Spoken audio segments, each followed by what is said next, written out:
Tale Shrimate Bhakti Vedanta Swami Niti Namane Namaho Vishnu Padaya Krishna Pristaya Bhutale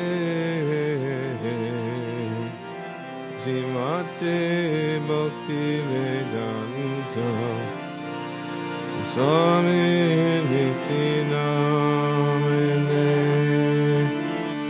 Namaste Saraswati Devi Gauravani Pracharine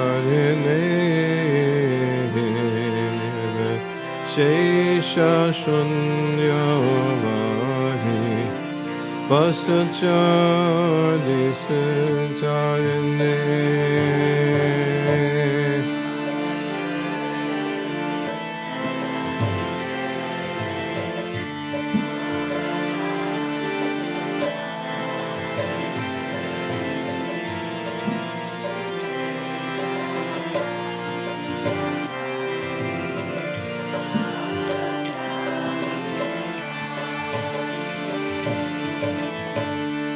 Shri Krishna Chaitanya Prabhu Nityananda Shri Advaita Gadadhara Shivasari Gaura Bhakta Vrinda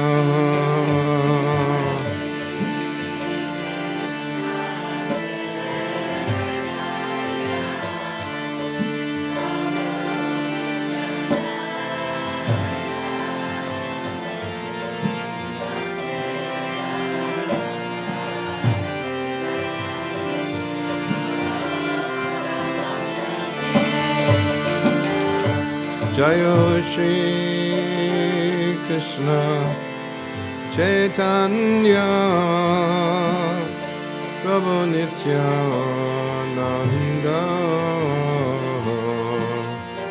Shri Advaita Gadadhara Shivasari Gaura Bhakta Vrinda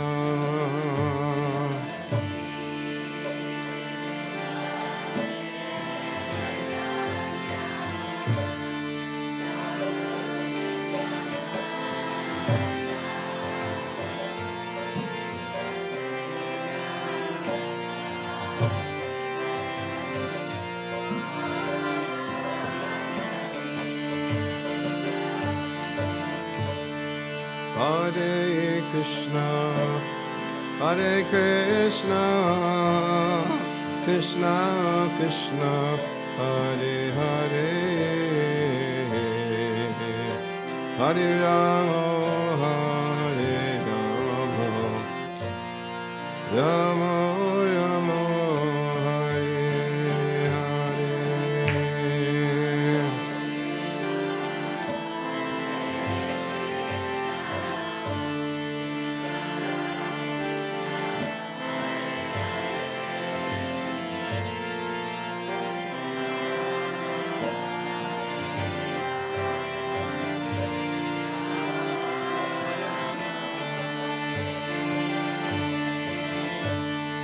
Hare Krishna, Hare Krishna, Krishna Krishna, Hare Hare, Hare Rama, Hare Rama, Rama Rama, Hare Hare.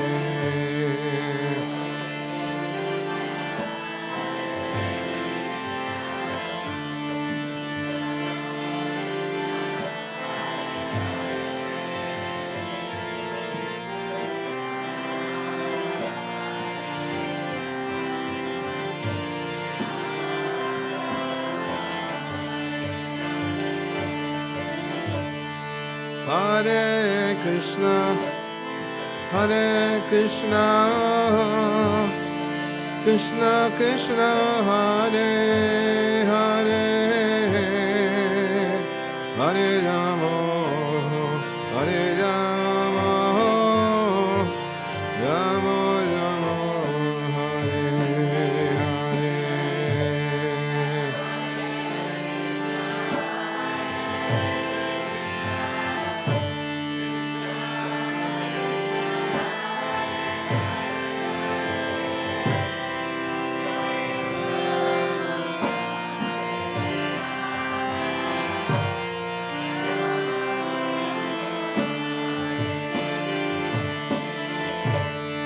Hare Krishna, Hare Krishna,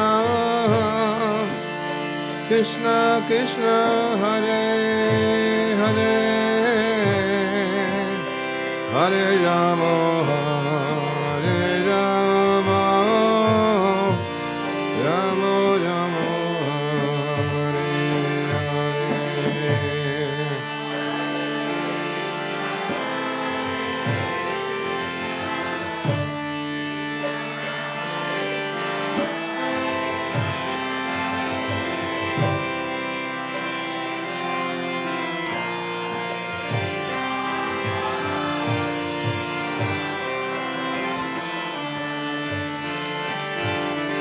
Hare Krishna, Hare Krishna, Krishna Krishna, Hare Hare,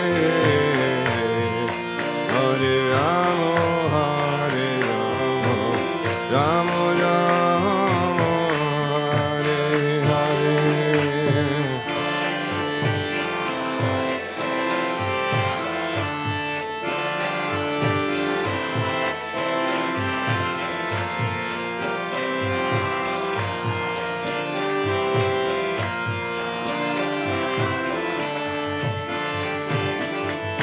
Hare Krishna, Hare Krishna, Krishna Krishna, Hare Hare,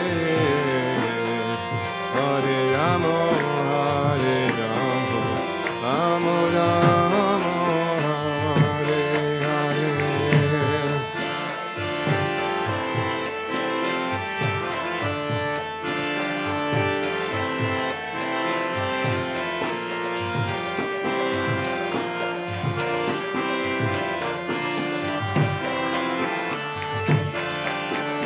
Hare Krishna, Hare Krishna, Krishna Krishna, Hare Hare, Hare Rama, Hare Rama, Rama Rama, Hare Hare.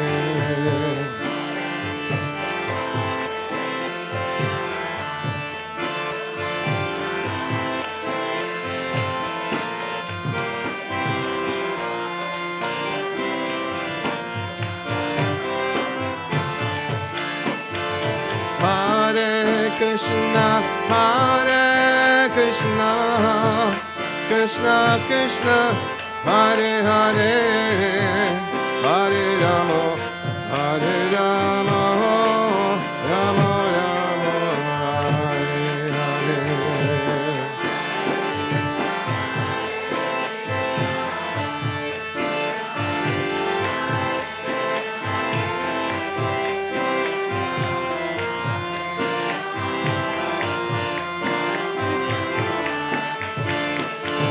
Hare Krishna, Hare Krishna, Krishna Krishna, Hare Hare, Hare Rama, Hare Rama, Rama Rama, Hare Hare.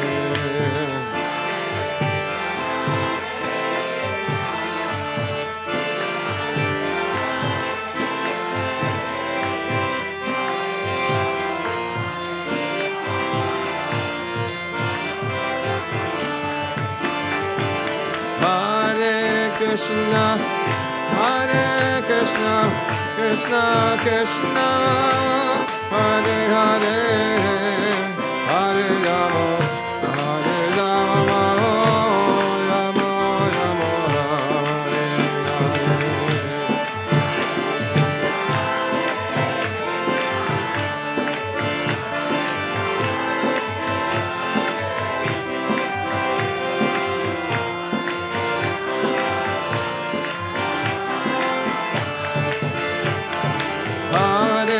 Krishna, Hare Krishna, Krishna Krishna, Hare Hare, Hare Rama, Hare Rama, Rama Rama, Hare Hare.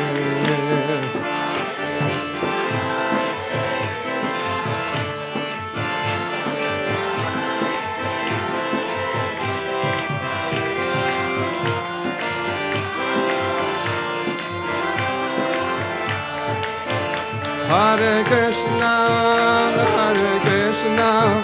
Krishna Krishna, Hare Hare, Hare Rama, Hare Rama, Rama Rama, Hare Hare.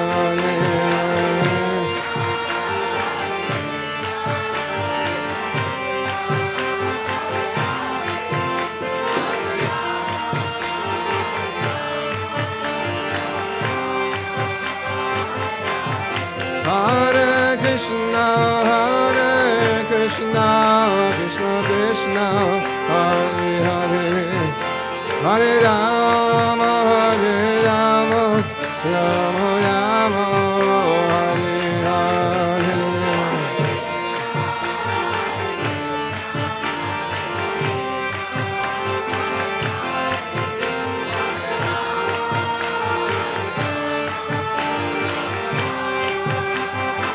Nitai Gaura Hare Rama, Hare Rama, Gaura Hare Rama.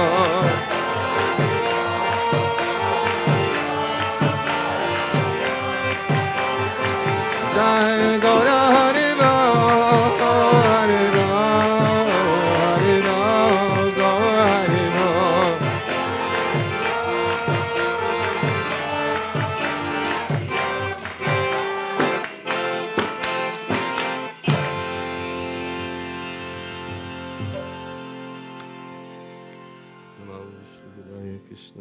Om Namo Bhagavate Vasudevaya.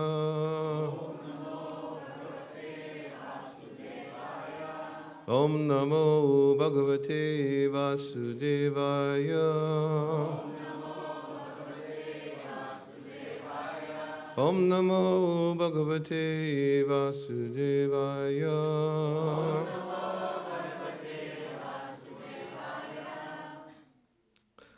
I'll read a verse from Bhagavad Gita. This is the second chapter, text 69. Yanisha sarva bhutanam tasyam jagati samyami yasyam jagrati bhutani sa nisha pashato mune. What is night for all beings is the time of awakening for the self-controlled, and the time of awakening for all beings is night for the introspective sage. Purport.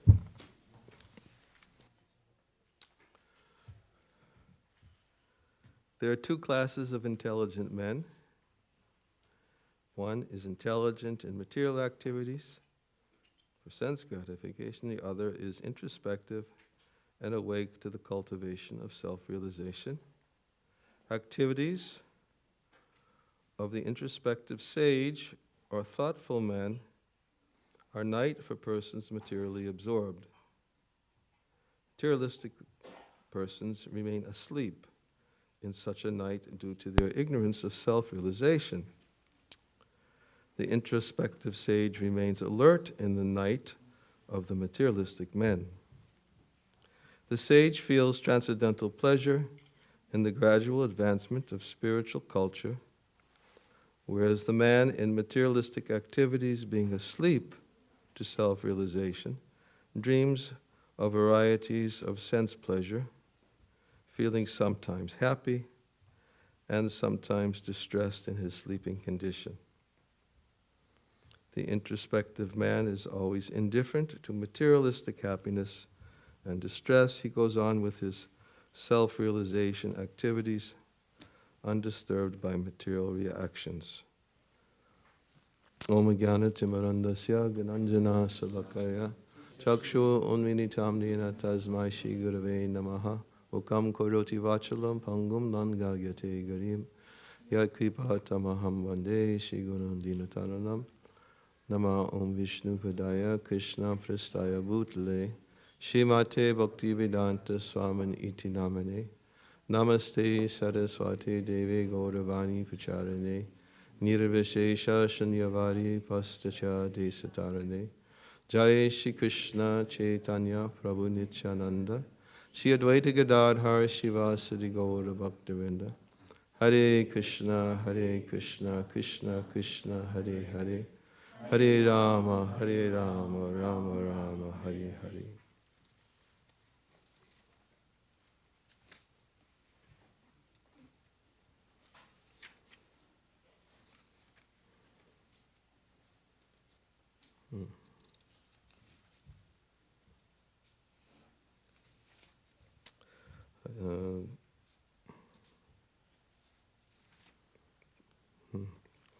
This verse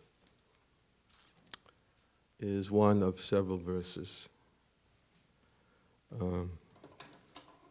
Krishna is answering a question Arjuna asked. Arjuna, he was asking about a person who's stita pragya. Stita pragya means one who's fixed in Krishna consciousness, translated previously as one who is situated in fixed Krishna consciousness. He asked Krishna, what are the symptoms of one whose consciousness is merged in transcendence? How does he speak? What is his language? How does he sit? How does he walk? And this verse is one, as we said, of several verses where Krishna describes the characteristics of a person who's stita pragya, fixed in Krishna consciousness. And this particular verse which we read tonight, Krishna is saying that what is night for all beings is the time when stita pragya, he's wide awake. And could take that in a literal sense also, or also take it in an allegorical sense. But, and he says that and the time of awakening for all beings is night for the introspective sage. There are two types of intelligence, as Prabhupada explains in the purport. Intelligence which is directed towards internal, towards the soul, and the intelligence which is directed towards externals, temporary physical world. Both are intelligence, and both produce a result when applied according to their particular goals. But the analogy is being given to help make the distinction between the introspective sage, a person who's looking inwards, whose intelligence is looking within. In fact, Krishna's first answer to Arjuna, when Arjuna first asked that question, he describes the symptom of that person, that he gives up all varieties of desire which arise from sense satisfaction, which arises from mental concoction. And when the mind is purified, he finds satisfaction in the self alone. Then he's said to be in pure transcendental consciousness. And Srila Prabhupada gives us an analogy of a sleeping person. We oftentimes emphasize the point that one of Srila Prabhupada's expertises in presenting Krishna consciousness is he presented it in a way that was understandable, accessible. And the way he made it accessible is by always using an analogy that's something we can directly relate to in our day-to-day experiences. Because sometimes if you get too philosophical, the concepts are hard to grasp. especially if we don't spend a lot of time delving deeply on philosophical concepts.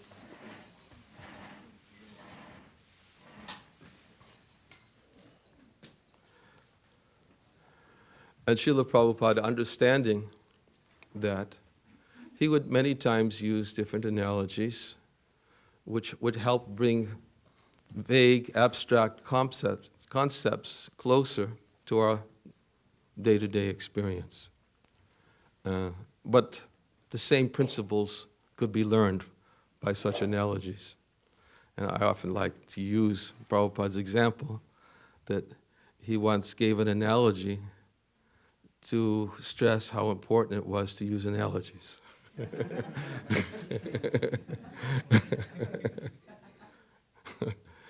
He said if you want to look at how the moon is moving in the sky at night, if you look directly at the moon and don't take your eyes away from it, it's very difficult to perceive how it's moving. It's moving, scientists say so, but if we're going to use our direct perception, it's not so easy to watch it move. You have to wait some time before you can at least measure a distance between where it was before and where it is now, and even then, because the sky is so vast, it's hard to make a distinction.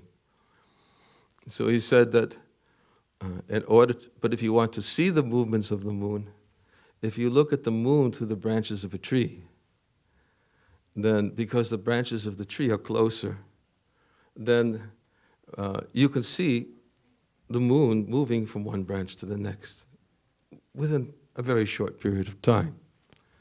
So that which is abstract and difficult to see can become more easily perceived by having something closer to our experience, like the branches of the tree is a lot closer than the moon. So here he's using also analogy in reference to the person who is sleeping. He says that the sage feels transcendental pleasure in the gradual advancement of spiritual culture, whereas the man in materialistic activities, being asleep to self-realization, dreams of varieties of sense pleasure, feeling sometimes happy and sometimes distressed in his sleeping condition. Sleeping is something we all have direct experience of. It's not something that's too abstract.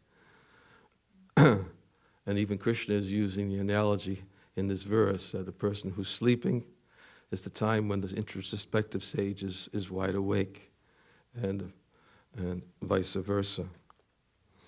And we oftentimes use an analogy to help us to understand this concept of happiness and distress in relationship to sleep.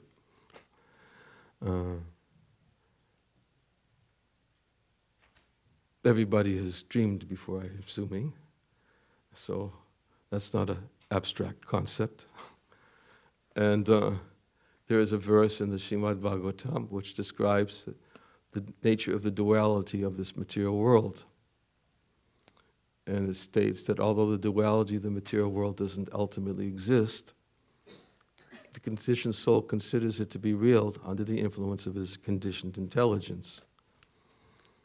And he says this imaginary experience of a world which is separate from Krishna can be compared to the acts of dreaming and desiring. When a conditioned soul dreams of something at night, very wonderful or very terrible, or when he daydreams during the day of something he would like to have or something he would like to avoid, he creates a reality that has no experience beyond his own imagination, no existence beyond his own imagination. Therefore, this analogy is used that when a person is sleeping at night and dreaming, which we've all experienced before, I'm sure many of you had good dreams and bad dreams. Is this out of your experience? Good dreams and bad dreams? Anybody not had either of those before? And do you have good dreams before? Yes? Who's had good dreams? Who's had bad dreams? Okay, so it's not too abstract. So the analogy is used is that when we have a good dream, generally why do we think it's good? Well, it's good because I feel good while I'm dreaming. Makes me happy. I know, everybody can have their own subjective good dream. Some person may have a good dream of meeting somebody they've always wanted to meet, or they may have a good dream of obtaining something they always wanted to obtain, or they may have a good dream of finding themselves in a very opulent palace and then finding out somebody tells you it's yours. Good dream. So it's a good dream until we wake up. When we wake up, generally we feel very sad. And we feel sad because we've come to the reality, so-called reality, that it was only a dream, and I felt good while it lasted, but unfortunately it was only a dream. But if you look at the opposite, a bad dream, and many of you raised your hand that you've had bad dreams before. And when you have a bad dream, whatever kind of dream it may be, again, according to one's subjective characterization of what it is a bad dream, sometimes I use the example that because I fly a lot and I fall asleep in the plane, sometimes while I'm asleep in the plane, I am dreaming of a plane falling fast. I don't know why, but it happens. But when I wake up, I look around and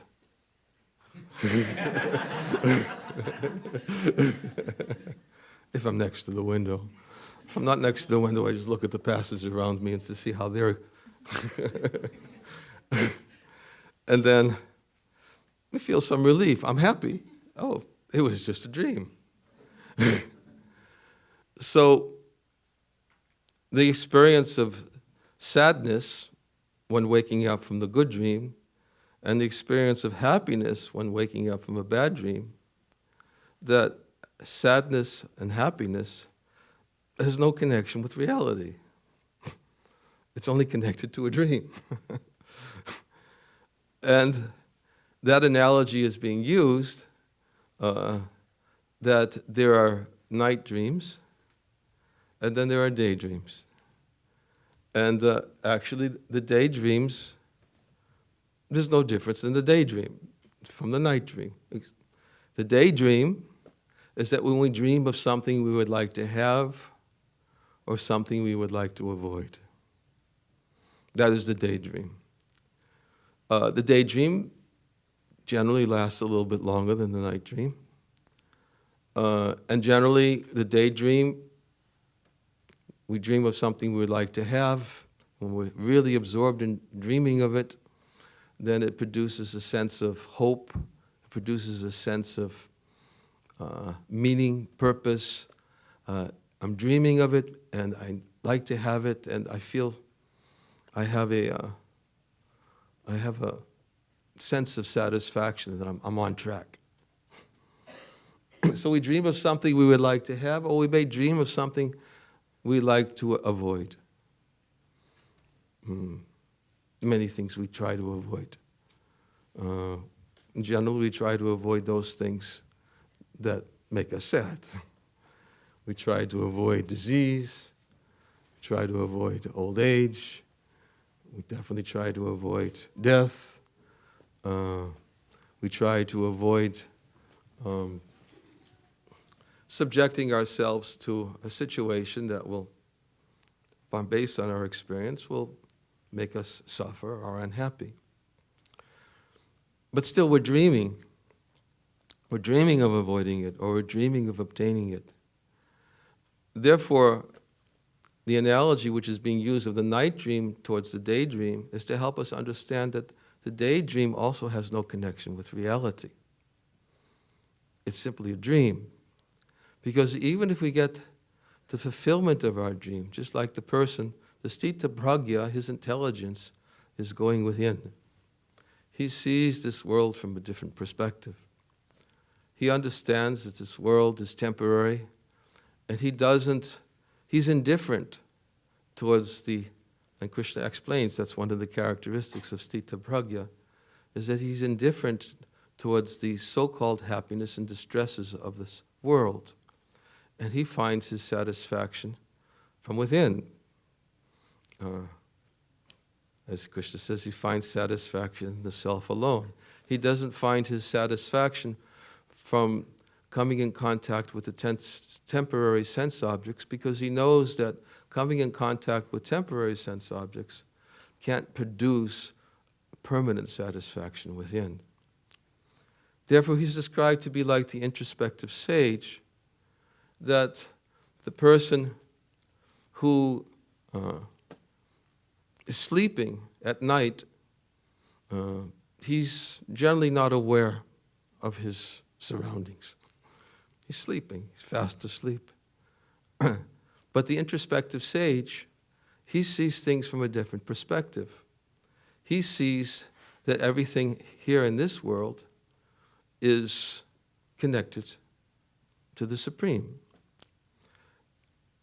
It's temporary manifestation of the Supreme Lord's material energy, but ultimately it's connected to Him, because nothing can exist without Him. That is the vision of the introspective sage. How does he see that? He sees that by looking within and knowing that the satisfaction he experiences comes not from contact with the temporary sense objects, but the satisfaction he experiences within comes by understanding who the self is, who he is, and what is his connection with the Supreme. Srila Prabhupada used to use analogy. He says that if one is in darkness, he cannot see anything. But as soon as the sun appears in the sky, immediately everything that was previously in darkness is revealed by the rising of one's sun. So in the same way, we may not be able to see this world from the proper perspective, as we may see it differently, let's put it that way, from the materialistic person who sees this world and everything of this world, the temporary world, as reality. It is, in fact, Vaishnava philosophy teaches us that it is real, but it's temporary. That is the difference. It's real, but it's temporary. Whereas the soul is not temporary. The soul is eternal. And that's Krishna's ABCs to Arjuna, second chapter of Bhagavad Gita, when he tells Arjuna that you are lamenting for that which is not worthy of grief. Those who are wise, they lament neither for the living nor for the dead. And Krishna goes on to explain that Dehi nosmin yata dehe komaram jovanam jara, that as the embodied soul continually passes from boyhood to youth to old age, soul similarly passes into another body at death. Dhiras tatra namuyati, one who's dhira, he's not bewildered by that change. Just as a person takes off old garments, puts on new garments, the living entity sheds his old body and accepts another body. So many ABCs concepts. For the soul, there's never birth, nor death, nor having once been does he ever cease to be. He's undying, unborn, eternal, primeval, ever existing. The soul is not slain when the body is slain. Krishna he's enlightening Arjuna so that Arjuna can see everything in its proper perspective. Because if one doesn't see in proper perspective, then the consequences are bewilderment. A lot of bewilderment. Why do we become bewilderment? Why do we experience bewilderment? Because especially when having to make decisions like Arjuna did. Arjuna was very bewildered. He had to make a particular decision, and he was looking from the external point of view, and Krishna was trying to bring him towards the internal way of seeing things, spiritual way of seeing things.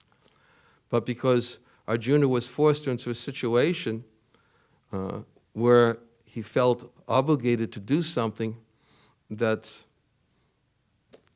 but he couldn't see and fully understand the reason of why, he became very bewildered. And in his bewildered condition, he actually said to Krishna, he said, I'm completely bewildered. I'm confused about my duty. I don't know what I'm supposed to do.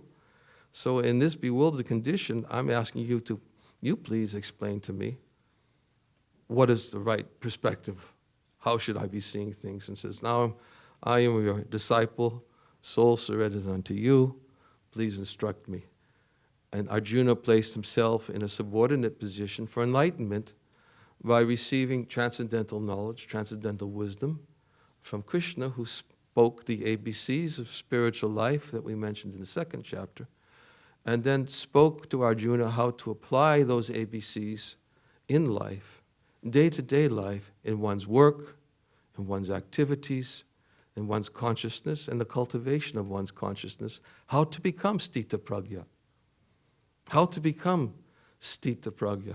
It doesn't come just overnight. It doesn't come simply by negation of the physical body, which is sometimes what many people falsely try to come to that conclusion, but simply by negation.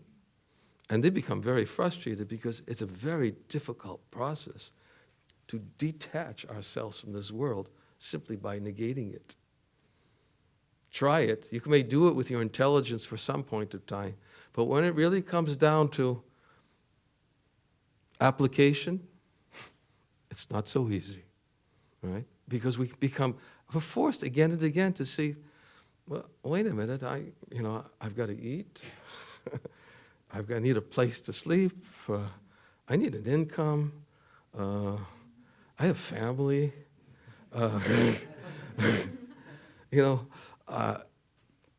I'm supposed to just make believe I'm not this body and not to do anything to satisfy the needs of this body, and that's how I'm supposed to become spiritual?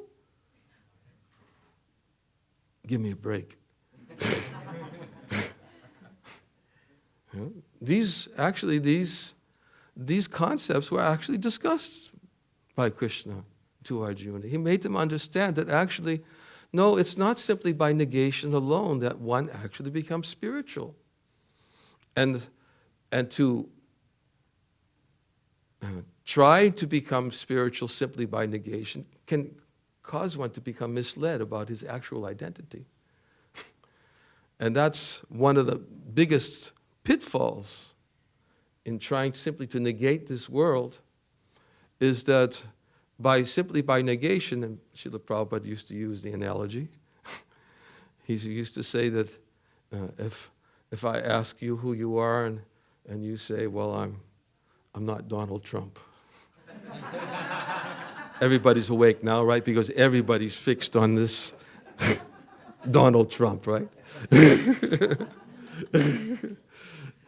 It's something everybody can relate to, right? I don't know why. It's probably because I'm thinking of Donald Trump too. Well, anyways, if I say I'm not Donald Trump, I'm not Barack Obama, I'm not Vladimir Putin, I'm not whoever go through a whole list of them. But we don't define our identity simply by negation. Because although I'm not him, I'm not him, I'm not him, I'm not him, I'm not her, whatever it may be, who am I?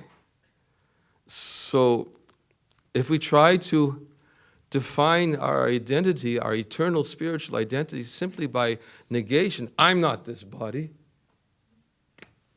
well, okay. All right, you're not this body.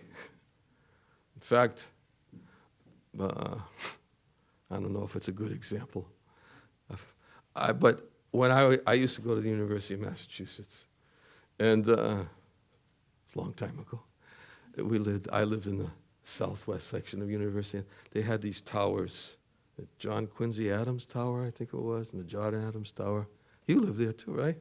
Were you there the same year when the kid jumped off the roof of the John Adams Tower? Yeah. He was in your dorm. It's 1970, wasn't it? It's 1970? Yeah. Yeah, he told his friends, he said, I'm God. I'm not this body. And he jumped. Well, anyways, what its destination was, I don't know. But that was a rude awakening in my freshman year at the University of Massachusetts. And of course, I remember even at that time, there was a lot of, existential. People used to question about. I remember, I used to see it on I was in Pierpont. We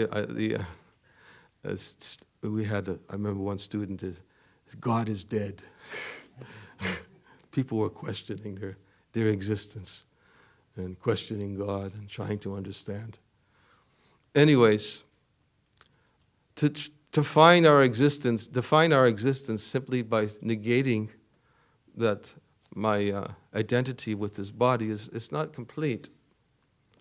And therefore, simply to try to detach ourselves from this world is an incomplete process for self-realization.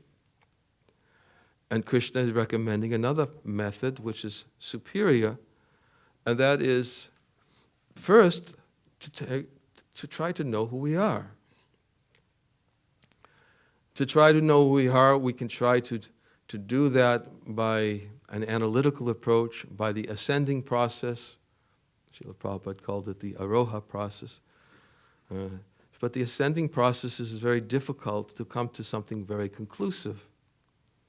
And Prabhupada used to use the analogy, he says, just like if you want to find out who your father is, you can go to one man and say, are you my father? And he may say, no. Go to another man, are you my father? No. Go to another man, are you my father? No. In this way, you can go all over and asking everybody looking for your father. And it's going to take a long time, and still you might not have found the person who's your father. So he said, then rather than taking the ascending process, then the intelligent person accepts the descending process, and that is you ask your mother. She saves you a lot of time. Generally, she'll have the answer.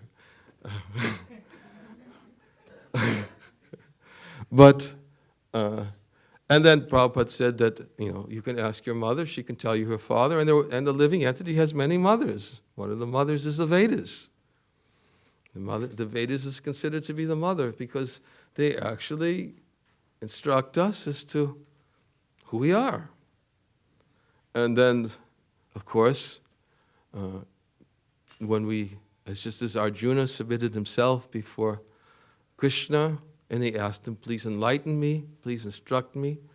When Sanatana Goswami approached Lord Chaitanya, he was renowned as a scholar. He was fluent in so many different languages. He was a minister to the governor, and he was such an important person in the administration of the government. But he said, when he went to Lord Chaitanya, after much effort, he approached Lord Chaitanya, and the first question he asked him is, "Ke ami? Who am I?" Many people think that I'm a great scholar, I'm very educated, learned, I could perform so many tasks, but I don't even know who I am. Tell me, who am I? And Lord Chaitanya's answer was, Jivera Surupoya Krishnera Nichidas, that the living entity is the eternal servant of Krishna. And just as the mother says, here's your father, the Vedas, the spiritual master, they point us in the direction as to who is our eternal father. Krishna says in Bhagavad Gita, Aham bija pratapita, I am the seed-giving father of all living beings. Matak parataram nanyat kinchidasti dhananjaya. He says, no truth superior to me. Everything rests upon me just like pearls are resting on a thread. Aham sarvasya prabhavo matak savam pravartate. I'm the source of the material and the spiritual worlds. Everything's emanating from me. The wise who know this perfectly, they serve me and worship me with all of their hearts. It's just an easier way to come to the realization of who am I? The best way to come to the realization that I am a servant of Krishna is by hearing from those who can help us understand how to serve Krishna and help us to understand who is Krishna. And therefore, the introspective sage is somebody who's, of course, Krishna is speaking about stita pragya, somebody who's fixed in Krishna consciousness. Okay, someone may be fixed in Krishna consciousness, but what about for us normal human beings who are not fixed in Krishna consciousness? What should we do so that we don't have to succumb to the perplexities of trying to negate this ourselves from this world, or even deeper perplexities of trying to enjoy this world and then becoming frustrated in all our pursuits of enjoyment, realizing that there's still something missing, there's something vacant, as Prabhupada used to give the analogy, like the bird cage and the bird. If you feed the bird cage, polish the bird cage, but don't feed the bird, you have a very shiny cage, but the bird needs to eat. And if you do it long enough and just polish the cage and don't feed the bird, then one day you'll wake up with a nice shiny cage, but a dead bird. So in the same way, if we simply cater to, we'll become very bewildered. If we simply cater to the objects of the senses, looking how to gratify, how to satisfy the self simply by the objects of the senses, how to become, avoid distress, dream of something we would like to have, or dream of something we would like to avoid.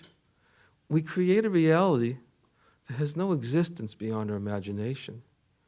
And therefore, rather than staying asleep, then the introspective sage, he's awake by applying his intelligence, as we said, two directions. One is to apply the intelligence towards the soul, and the other is to apply the intelligence towards material elements, material ingredients, and how to enjoy them. Therefore, for an ordinary human being who's not stita pragya, then at least one can become stita pragya if one learns how to pursue that understanding, jivera surupoya krishnara nityadas. I'm a servant of Krishna. Now, please instruct me, how can I actually fulfill this potential? It's there. It's my eternal identity. It's the constitutional nature of every living being. And therefore, real religion means how to pursue that identity, how to know what is my connection with the Supreme, not just how to detach myself from this world. And Krishna is so kind that he's given us a method to help us. Vishaya vinivartate naraharasya dehina rasavajam rasopyasya param jistva nivartate. That the embodied soul, he may restrict himself from objects of sense enjoyment, even though the taste for sense objects still remains. But ceasing those engagements by experiencing a higher taste, he becomes fixed in his consciousness. Krishna, who is situated within, the heart is the supersoul, and who is reciprocating, especially with those who cultivate a desire to attain him. From within, he gives that person that kind of satisfaction. I'm going in the right direction. So that satisfaction gives one strength so that one doesn't have to live a life of aversion. Very difficult to live a life of aversion. Because aversion is just the other side of attachment. We're just thinking of the same things, only in a negative way. Well, I don't want this, I can't enjoy that, I can't enjoy that. But we're still thinking of it. But Krishna's given us something higher by he's giving us himself, and he's giving us the ways to approach him from within the heart, which is very satisfying. And what it does, it actually steals away our minds from these temporary things and gives us the opportunity to actually increase our attachment to Him. He's helping us all along the way. And now He'll help by appearing as Radha Gopi Ballava. And you can all take His darshan. It's time for Artik. Thank you very much. Hare Krishna.